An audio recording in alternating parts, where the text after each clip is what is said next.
Assalamualaikum warahmatullahi wabarakatuh. Yang terhormat Pak Dr. Andes Prasito MM dan Bu Dr. Randa Hajah Andi Mariam MPD selaku guru penguji ujian praktikum bahasa Indonesia serta teman-teman yang saya sayangi. Puji syukur kepada Allah Subhanahu wa taala, pada hari ini kita diberikan rahmat dan karunia-Nya sehingga kita bisa berkumpul pada kesempatan yang baik ini dalam keadaan sehat walafiat. Tidak lupa sholawat dan salam tercurahkan kepada Nabi Muhammad SAW, keluarganya beserta sahabat. Sebelumnya, terima kasih kepada Bapak dan Ibu Guru Penguji Ujian Praktikum Bahasa Indonesia yang telah memberikan waktu kepada saya, Elza Helmalia, kelas 12 MIPA 3, absen 6, untuk menyampaikan pidato pada hari ini. Pada pidato hari ini, saya akan membahas tentang peranan pendidikan dalam mengentaskan kemiskinan bangsa. Hadirin yang saya hormati, kemiskinan adalah suatu keadaan di mana seseorang tidak dapat memenuhi kebutuhan dasar seperti pangan, sandang, papan, pendidikan, dan kesehatan. Kemiskinan disebabkan oleh kurangnya akses pendidikan dan lapangan kerja. Oleh karena itu, kemiskinan di Indonesia menjadi momok dan fokus pemerintah yang mengharuskan pemerintah mengeluarkan kebijakan untuk mengurangi kemiskinan. Salah satunya adalah mengentaskan kemiskinan bangsa dengan mengembangkan pendidikan. Hadirin yang saya hormati, Badan Pusat Statistik atau BPS mencatat pada Maret 2019 jumlah penduduk miskin di Indonesia mencapai 25,24 juta jiwa atau 9,41%. Tingkat kemiskinan menurut pulau di Indonesia bagian timur, yakni Maluku dan Papua, adalah 20,91%. Sementara itu, Kalimantan memiliki proporsi penduduk miskin terendah, yaitu 5,93%. Salah satu penyebab tingginya tingkat kemiskinan adalah faktor struktural atau masyarakat yang tidak mau merubah nasibnya melalui pendidikan. Penyebab utama kemiskinan adalah kurangnya fasilitas umum dan pelayanan yang diberikan oleh pemerintah, seperti pelayanan pendidikan. Pendidikan sangat penting bagi bangsa. Eksistensi pendidikan erat kaitannya dengan pertumbuhan ekonomi, dan pendidikan seringkali tidak dapat dipisahkan dari masalah ekonomi, baik secara langsung maupun tidak langsung. Pendidikan tidak hanya menumbuhkan sumber daya manusia yang berkualitas dan penguasaan teknologi, tetapi juga menciptakan lingkungan bisnis yang sehat dan mendukung bagi pertumbuhan ekonomi. Di Indonesia, layanan pendidikan di perkotaan dan pedesaan sudah memadai, sementara di daerah terpencil hanya ada sedikit pendidikan yang tingkat menengah atas, sehingga anak-anak di daerah terpencil perlu melanjutkan pendidikan di kota, itu pun bagi yang mampu. Beberapa masyarakat Indonesia menganggap pendidikan tidak penting karena kurangnya pengetahuan dan inovasi.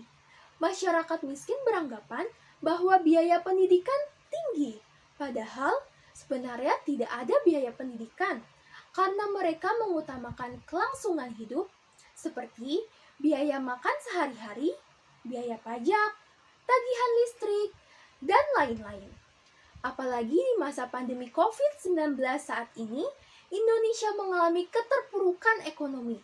Beratnya penyebaran COVID-19 memaksa pemerintah mengeluarkan kebijakan untuk melindungi masyarakat dari pandemi COVID-19, seperti penerapan physical distancing, pembatasan sosial berskala besar atau PSBB, penutupan sekolah, dan work from home atau WFH.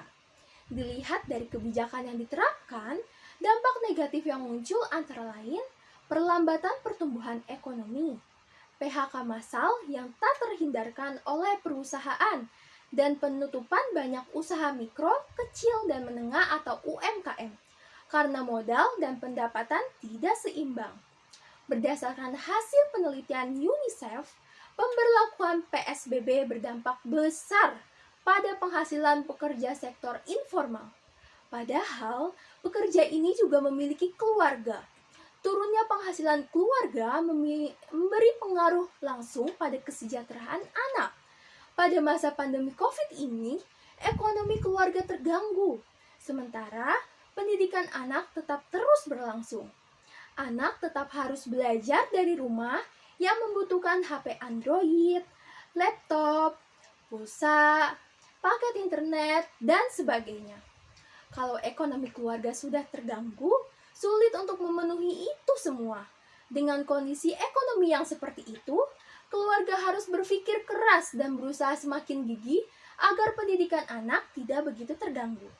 Dampak pandemi COVID-19 yang begitu luas, maka pemerintah dan semua pihak terus bersinergi untuk menekan lajunya dampak tersebut. Pemerintah mengeluarkan kebijakan-kebijakan dalam rangka pemulihan ekonomi serta menekan lajunya penyebaran COVID-19 dan kita semua hendak mematuhi protokol kesehatan yang dianjurkan pemerintah.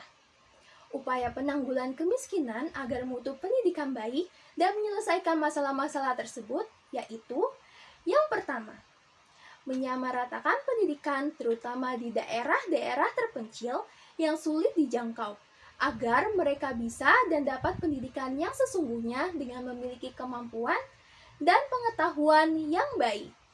Yang kedua, memberantas korupsi yang telah menggunakan dana pendidikan masyarakat miskin yang mengakibatkan masyarakat miskin belum mendapat pendidikan yang layak. Yang keempat, menciptakan banyak lapangan pekerjaan yang sesuai dengan pendidikan dan kemampuan sehingga dapat mengurangi pengangguran. Yang keempat, pemerintah Indonesia telah mengeluarkan begitu banyak macam program, salah satunya beasiswa, seperti dana BOS untuk tingkat SD dan SMP, BSM atau Bantuan Siswa Miskin, dan KIP atau Kartu Indonesia Pintar untuk SD, SMP, dan SMA atau SMK. Yang kelima, kuota gratis untuk pembelajaran daring atau pembelajaran jarak jauh.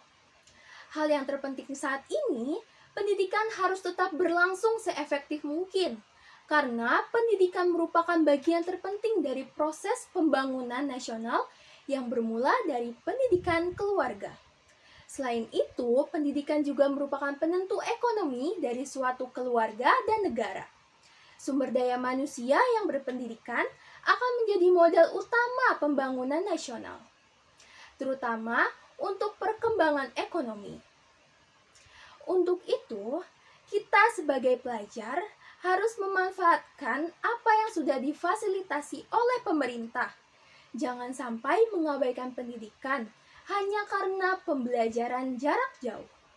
Karena dengan adanya pendidikan, kita bisa memperbaiki ekonomi bangsa yang sempat menurun akibat pandemi ini, dan juga bisa mengentaskan angka kemiskinan bangsa ini. Dan juga kita terus mengharapkan pemerataan fasilitas bagi semua pelajar di daerah terpencil terus berjalan dengan baik. Dan teman-teman kita di berbagai daerah bisa belajar tanpa adanya kendala fasilitas yang kurang memadai. Karena itu juga sesuai dengan pasal 31 ayat 1 Undang-Undang Dasar Negara Republik Indonesia tahun 1945, yaitu setiap warga negara berhak mendapat pendidikan. Sekian pidato yang dapat saya sampaikan. Mohon maaf yang sebesar-besarnya bila ada kesalahan dalam pengucapan kata yang tidak berkenan di hati, dan terima kasih sudah memperhatikan pidato saya. Semoga bisa bermanfaat untuk kita semua. Wassalamualaikum warahmatullahi wabarakatuh.